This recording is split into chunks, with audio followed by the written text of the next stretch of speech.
সবাই ফিরে আসার গল্প বলে, কিন্তু কেউ কি জানে শুরুটা ঠিক কোথায় হয়েছিল? এই যে পাহাড়ের গায়ে আজ প্রথম সূর্যের আলোটা পড়ল, ওটা কি কেবল একটা দৃশ্য, নাকি আরো একবার নতুন করে জেগে ওঠা অস্তিত্বের কিছু হিসাব ডায়েরির পাতায় থাকে না? থাকে পাহাড়ের ভাঁজে কিংবা ঝর্ণার শব্দের গভীরে। তাই এই লেখা অস্তিত্বের আদিম স্বর। আজ এই পাহাড়ের চূড়ায় বসে নিজের উৎস খুঁজি, পাথরের ওই নীরবতায় সবটা আমি বুঝি। ঝর্ণাধারা আমায় বলে পথ চলাটাই প্রাণ, এই বিশালতার মাঝেই লুকিয়ে আমার জন্মস্থান।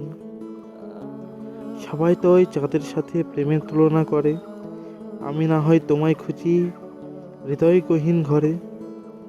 চাঁদ তো দূরেই থাকে চিরকাল, পায় না মাটির দেখা।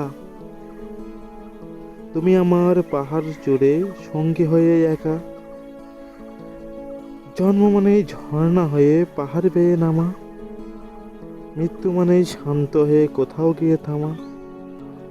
পাহাড় যেমন আগলে রাখে ঝর্ণাধারার জল, তেমন করেই শেষ হবে এই জীবন কোলাহল। পথের শেষে পাহাড় হয়েই থমকে যাবে জানি, জীবন মানেই জন্ম মৃত্যুর এক অমর কাহিনী। মিথ্যে নয় এই পথ চলা, আর সত্যি কেবল কানে। এই দুপাশের পাহাড় জানে আমার ভালোবাসার মানে।